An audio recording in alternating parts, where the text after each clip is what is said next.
So welcome back. We're doing another demo review, 6v6 analysis.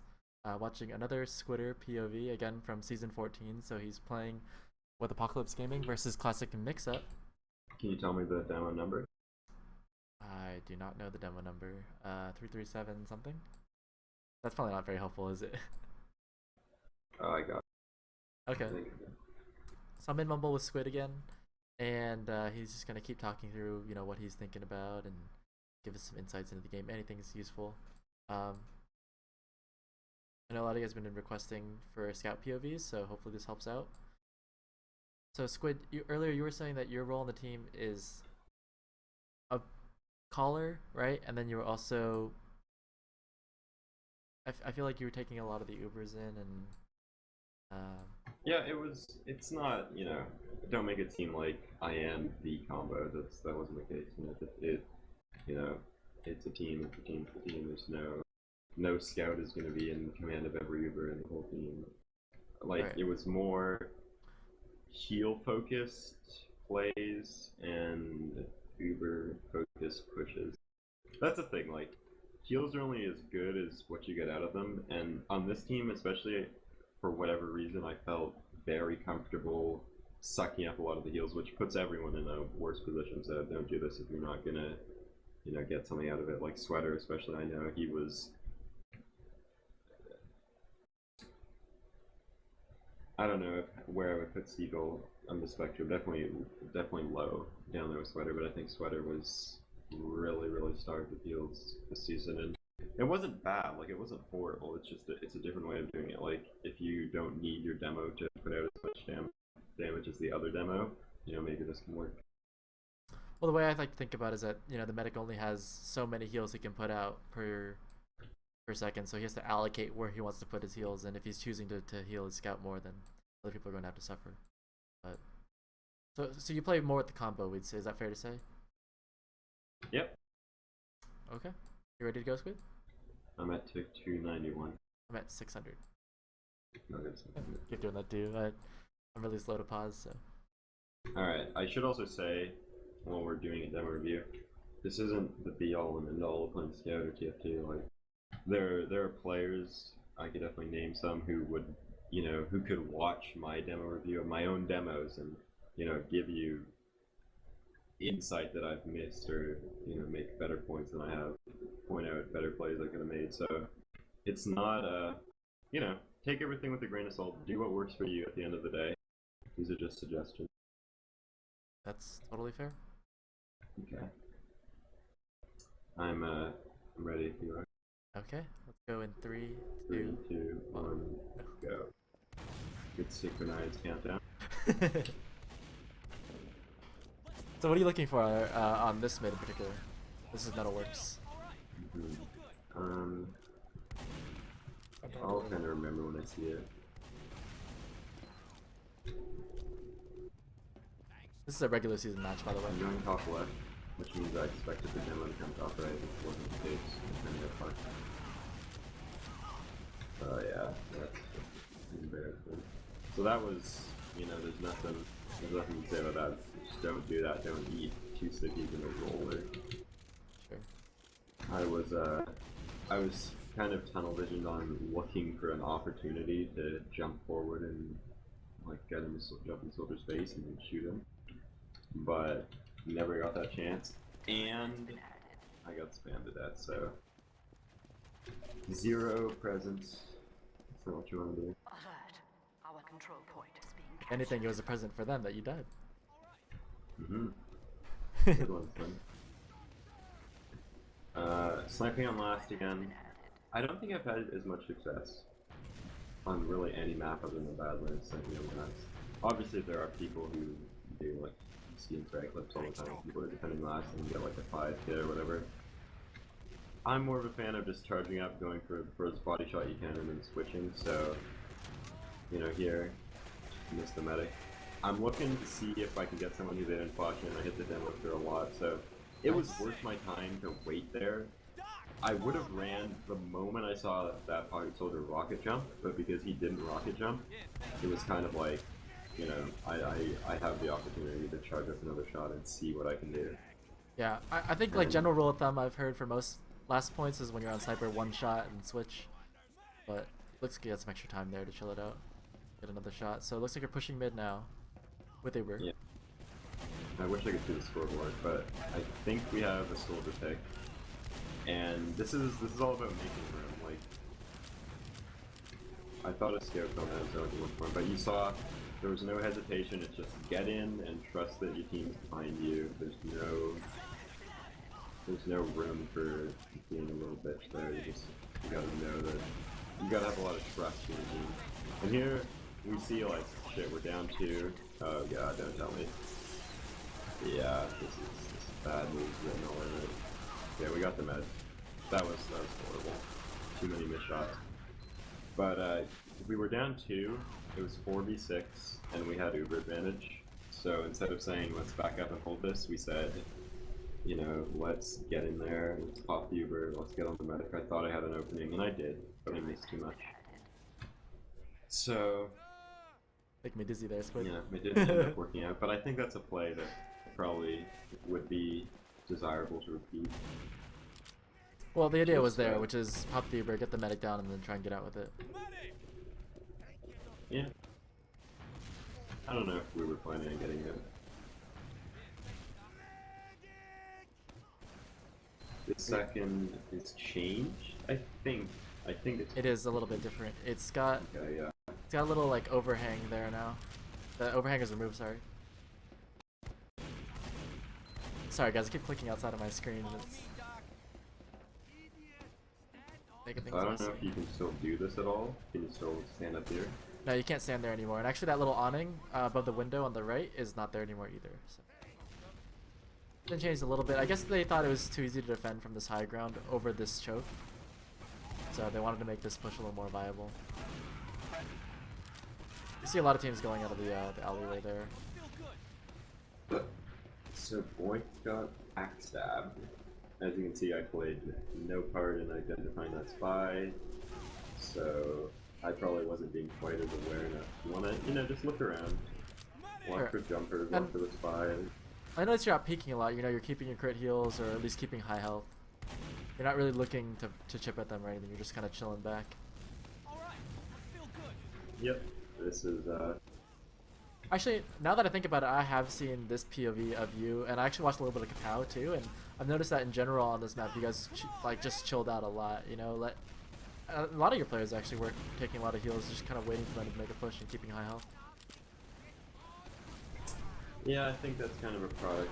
This is horrendous. I shouldn't have rotated. Like you saw, it was my job to wait up top, and I like rotated around the left because I thought maybe they'd send a spy under, and then the soldier jumped in right from the spot that I'm supposed to watch.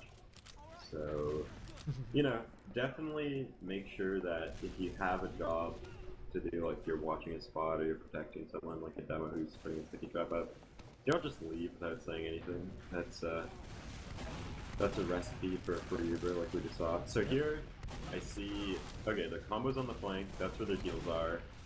And in situations like this, or situations like Snake Water mid, if you see the combo pushing from one way, and you think like you have some faith in your ability to, you know, outman the other players, just, it's sometimes it makes sense to randomly push up from another, like, split off section of the map they're going to be pushing from. Yep. That makes sense, like you have the buff and they don't have the buff. Guard. Yeah, exactly. Looks like here you're trying to defend last, fighting the soldier again, same thing. You have a buff, that soldier didn't. And yeah, you'll notice I'm very non-committal. It's not about killing that soldier, it's about getting him off the last, and, you know, I don't know. yeah, I think My that's all. philosophy would, I'd probably repeat the same thing. I wouldn't go hard on that soldier, but I think, you know, there are people who would say you should have taken that free kill, but it's still a risk, even if it's a slight one. I don't know. I think a lot of players will say like, I have to get this kill, but you know, you gotta look at the pros and cons of it. Like if you get the kill, what are you really gonna be able to do with it? And if you die, you know, what are they gonna do with it? So this is a pretty standard spot for you to snipe here. Yep, you have a lot of vision. Not any risk of the enemy sneaking up on you. Unless he's a spy, of course. How come you don't take any angles in the lobby just for kicks? Or at least that right side even? Because the way this sniper position works, like if you push in a lobby and die and don't have a sniper, then they push, they're gonna get a really nice Uber. But if you're a sniper and you're playing really far back, they're kind of forced to pop early or risk dropping Uber. And I don't think there's too many medics who are willing to do that. Just say like, fuck it, you know, let's hope the sniper misses, because then that can completely fuck your whole push. And I guess I pretty much contradicted myself by pushing in the lobby, but I think we had a pick maybe, so it wasn't, they weren't going to be able to push possibly if they killed it. Not as well as they could have otherwise.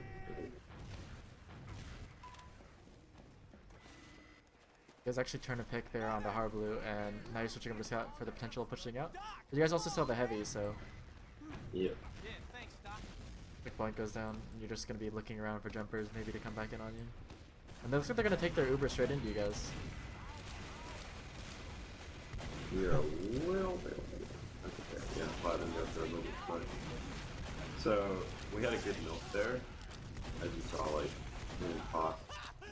But, in a situation like that, I don't know, this is going to sound like fucking really nitpicky, I don't mean to...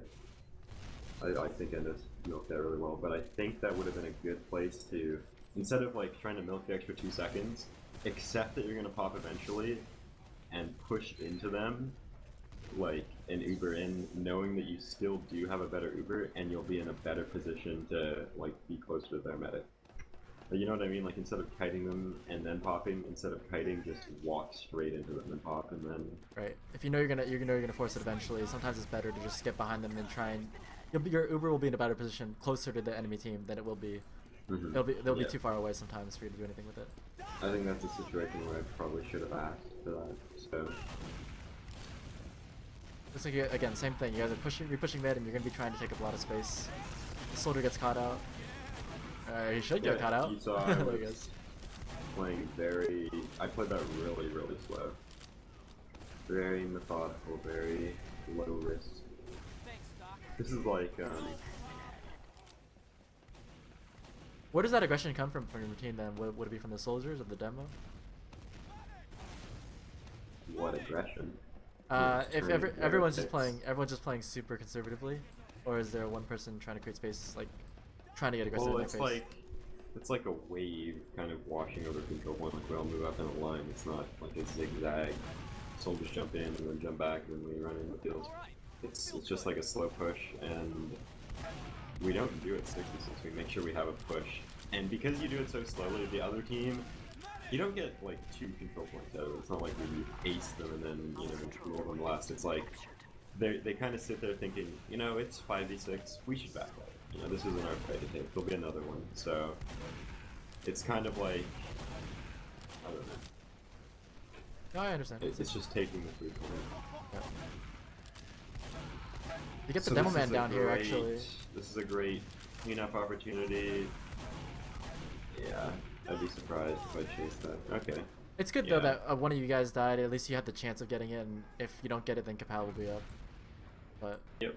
And we did the roamer or pocket, the highways roamer. What am I saying? So yeah, that was a good push.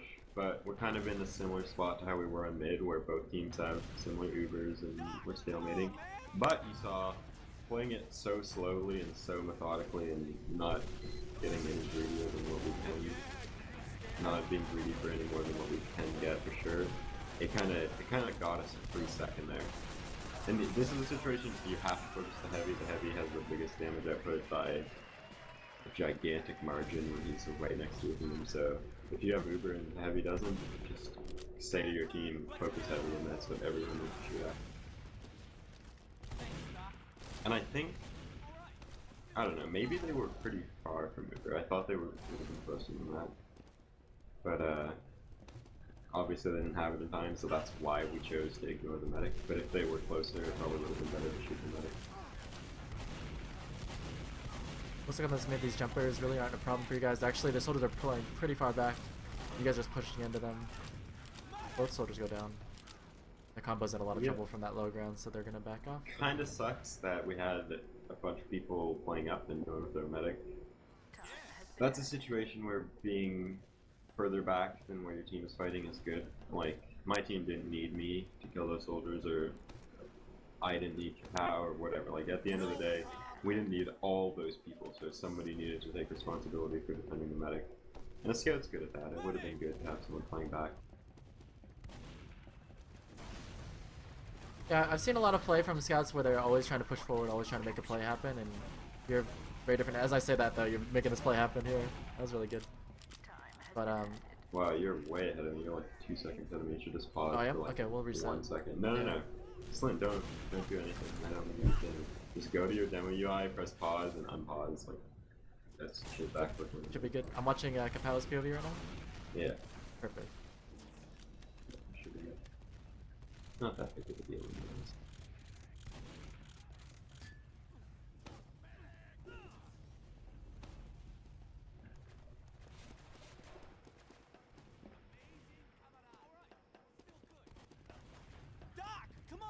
It'd be really nice to have a scoreboard to tell you a lot more about our decisions we're making. Because obviously, you know, I have a scoreboard in game. My decisions are making. Alright, all we have this to kill feed. Yeah. Yeah. I don't remember what. I think we might have had some pauses here or something like that. Did those show up in demos? I guess they do, right? They do. Yeah, okay, so we would have known through the pause.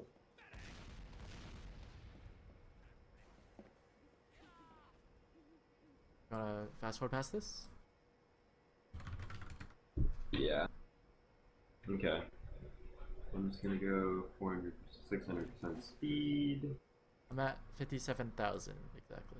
I'm at 57,187. Okay, I'm ready. Okay, on go. 3, 2, 1, go. You can see their team isn't very aggressive either. They're just kind of chilling back and waiting for you guys to make a play happen. But both teams are kind of doing this. The thing is that in a situation where two teams are like neck and neck and they're really closely matched as far as either team perceives it, what do you want to do? Like, do you want to just throw it up in the air to like one big fight? No, if you're confident that you're the better team and that you deserve the win, you want to play it slowly, you want to play it methodically, you want to make sure that being better counts every step of the way. Because, like, what happens if you get a lucky dead and your med drops and you lose a whole round over that? Like, you know, now you're just a little further behind. What if that keeps happening? Like, so much can happen if you just rush things. So you can see both teams are looking for the win here. Oh, what happened there? That was the end of your demo. Really? Oh, I might have recorded a demo and stopped it because people were invisible. Oh. Yeah, that's the end of my POV, I guess. No worries. ESEA doesn't keep recording those. It was a So close that's a match, shame. yeah. That's very convenient because you guys do lose the next few rounds. But yeah, that was good. I actually learned a lot there because it just looked like, I don't know, from my scout play, sometimes I do make some, you know, I run in like that or make a stupid play or I'm looking for someone to be overextended. But Right. for you, it's just like, you know that they're probably not going to be overextended because just the level you're playing at, so better just take it slow and steady, and if they do decide to make that mistake, then you can capitalize on that, so. Cool. Well, I hope you guys learned a lot from that demo. I'm going to Just, open it up to the stream yeah, for Q&A. There's no harm in being confident about what you're doing. And then I'll catch you guys in the next video for YouTube. See you. There's three of I'll us tell you a did. quick story about my trip to the bank today. I went to cash a check and they weren't able to cash for me because my signature was radically different than what they had on record. I tried explaining to them that my signature is that it's different every time. You know how everybody has a signature and it's, you know, it's the same thing over and over. Well, my signature is actually that it's different every time, and this is great for That doesn't make any countering sense. counterfeiting, because if somebody tries to copy my signature and you look at it, instantly you know it's not mine. I would never sign something the same way twice. So I ended up having to tell the bank that I would sign That's some things the same metagaming. way from now on. But you know what? I'm not going to do that. Next level. Wait, your signature is that it's different every time? Yep. That's not a Is signature that then. okay? Yeah, that's It not a is a signature. signature. Can you do that? No, like signatures have You to be. can. That's the whole point of a signature, is that it's the same How do every you time. know? No, Verify it's SLIN. you, The then. whole point of a signature is that it's unique to you. I don't know anybody else whose signature is different every time, so it is unique to me. Wow. Okay, but at least you put your name. Like, do you put Colin or do you just? Sometimes, I don't know, you can only like write my name so many different ways. So sometimes signatures are usually scribbly, so sometimes I'll just write like random words, like I'll just scribble Jolson on the paper or whatever. I'll like write my dog's name, and nobody knows, nobody reads the signature, so, you know, it doesn't always even have to be my own name. How would you even know it's your own signature then? What if someone forges your signature differently? SLIN, if they forged my signature, they would copy one that I've already used, and I would instantly notice. No, they would just scribble something there, and you'd be like, I've Who never would seen know that to one do that? before. What kind of idiot forges a signature by scribbling something that's completely different than what they've seen? Nobody would do that. That makes no sense. You're right, it doesn't make any sense, Squid. Exactly.